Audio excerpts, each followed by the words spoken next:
Hello everyone, it's me Bryson P.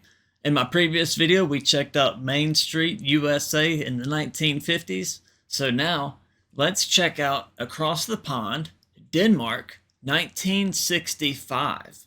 I'm curious what it was like in your side of the world around the same time period and how much different that was. Because I could only imagine how much different that would be. But at the same time, I feel like for you all, it may be very similar in a way, just more modernized. And before I even start this, I want to say thank you Elizabeth, again for such great hospitality and making sure that I was taken care of like I was. I greatly appreciate it. You were such a wonderful host, and I think about visiting the Hans Christian Andersen Museum quite often because there was a quote there that I think about quite often and continues to give me inspiration today. So thank you again. Let's check out Denmark, your home, 1965.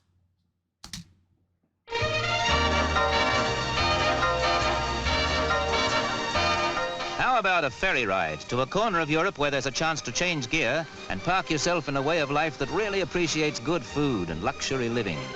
Denmark is the destination. But Denmark starts here at Harwich. Sample the Scandinavian atmosphere aboard the sleekest and largest car-carrying ship afloat, the 10,000-ton vessel graciously named by her Danish owners, the England. It's as much like an ocean cruise as an 8. I did notice that this was a DFDS cruise ship, DFDS ship that they were loading onto. And just wanted to point out that DFDS was the same company that I used whenever I went from Denmark to Oslo overnight. 18-hour introduction to Denmark, churning effortlessly across the old Viking highway, which tested the courage and ambition of those bearded warriors who sailed westwards in their longboats 1,000 years ago. Today, it's a journey with such tasty innovations that spell out Scandinavia's charm.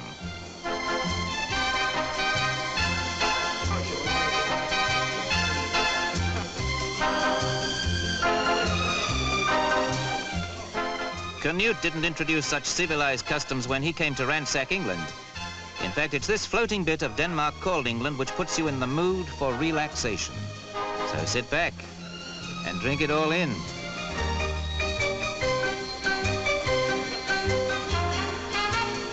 What's crazy is it seems so fancy, but it's really not. Like, this is average.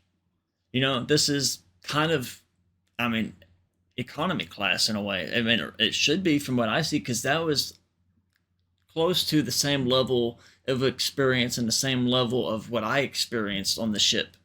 Even taking the ferry ride just from Sweden back to Denmark, you know, that was, I mean, maybe a 15-minute, 20-minute ferry ride, but it was just like this in a way. You know, you still had practically the same amenities. The Danish hors d'oeuvre seems almost over before it's begun. The main course lies ahead. Denmark itself and Copenhagen, with spacious squares and the Tivoli playground inviting you to explore further this fairy tale city of towers and spires and statues.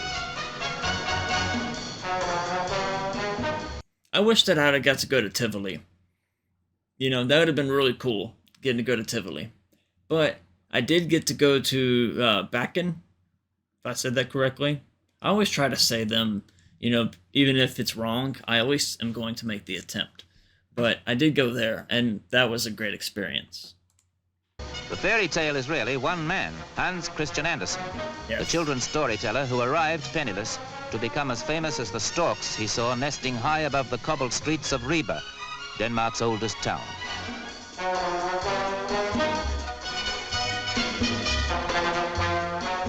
The charm of Ribe contrasts strongly to the importance of Esbjerg. Here's where that seafaring Danish tradition comes into its own once more, with a fleet of over 500 fishing vessels to net the rich pickings of the North Sea.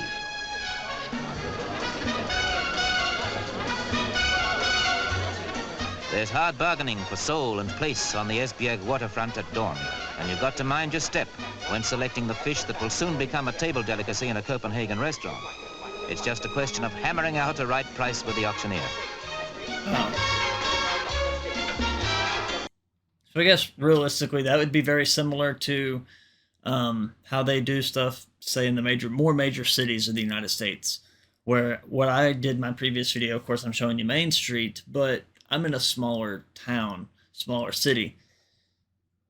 Take this to 1965 on the coast of like New York, and I'm sure that they sold fish in open air markets like this as well. Maybe not to the same having them in containers and walking across them, but I'm quite sure, right?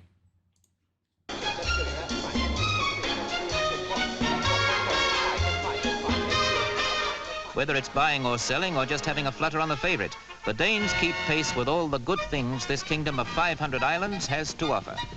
Away from capital Copenhagen, even here at Aarhus, the tempo of life is constantly changing. Isn't it Auhus? Aarhus? I think I was there. I'm almost certain I was there.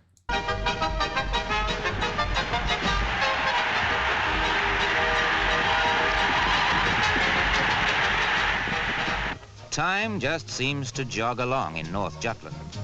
No rush, no big city hurry.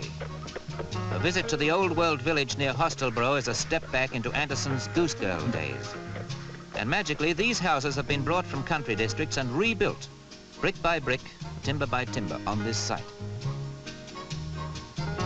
What's so fascinating also is I got to see a lot of these same homes, a lot of these same structures that are exactly what I see here, or exactly what I saw when I was there.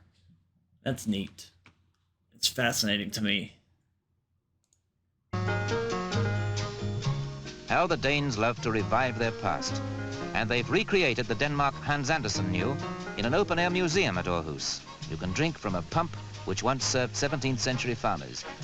And how hard it is to realize we're just walking distance from the center of the second city of this busy land.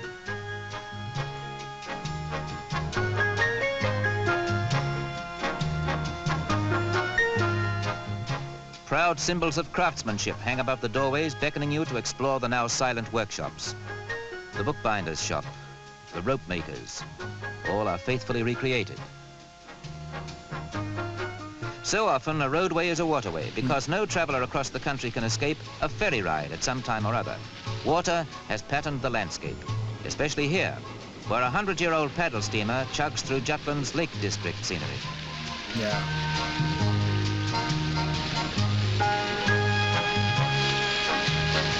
Uh-oh. I knew it was going to happen. Hang on. Okay. I knew at some point my phone was going to ring during one of these videos. That was Donnie from the Wild Thornberrys. That was a cartoon that I grew up watching. So, and that was my dad that called. Let's get back to this video. Passed by the evidence that Danes love to relax in style. Waterfront weekend homes that offer all the comfort and seclusion that Copenhagen is finding hard to match.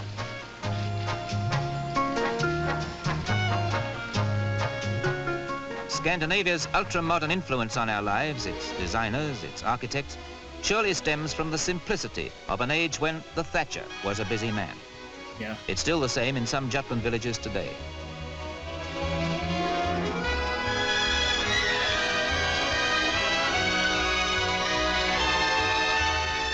An old custom lives on in this corner of Denmark that has become a popular seaside resort for Germans as well as Danes, the island of Finland, with its seafaring reminders tucked away in cottage doorways.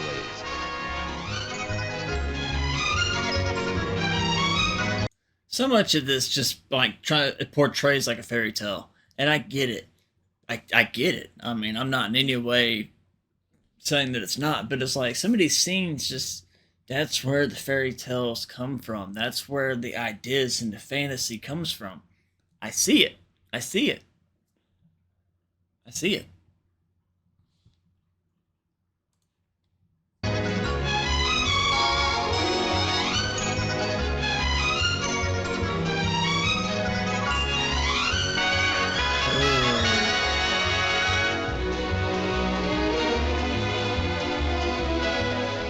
Now, this is an unsuspected aspect of little Denmark. a wide stretch of silvery sand that was the scene of Malcolm Campbell's land speed record triumph in 1924. Years ago, they started running a bus service here.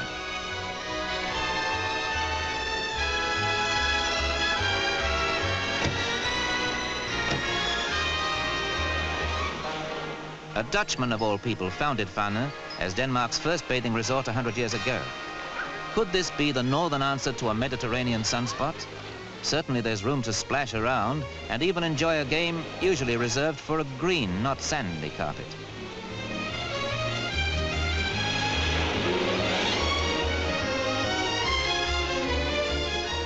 Five train hours from this North Sea resort, and you're back among the bright lights of Copenhagen, the city that shelters half of Denmark's population. The Eastern Isles, Jutland and Funen, enjoy another, quieter way of life which offers all the Danish hospitality without the big city bustle. When the ferry pulls out for that 60-minute journey to the capital island of Zealand, you can't pull a mask over the memories of that other Denmark. The fairy tale image of Hans Andersen is still very much alive. Yes. All right, that's awesome. Denmark 1965. I'll tell you, it seems very much, I know at the beginning of this video, I asked for those of you that are watching to tell me kind of how similar it is today compared to what this video portrays. And I'll be honest with you, just from the time I spent there, I'm going to say this video portrays a lot of, well, today in 1965, current. They are so much alike, you know? And I think maybe that's in a way that I'm so fascinated with it, is because it's modern, yes, but at the same time, it's so historically embraced. And I love history. I say that all the time, but I love history, and I don't know, it's just, I like it. That's why I picked Denmark and Norway and Sweden and Finland and the Nordic countries and Iceland and, you know, the far north and Scandinavia. That's why, I don't know, something about them. I like them, and I'm fascinated by them. And to me, Denmark 1965 just happened to be that captivating video for me. So I hope that you enjoyed this. Have a great day, great night, whatever time it is that you see this. It's me, Bryson P. Goodbye.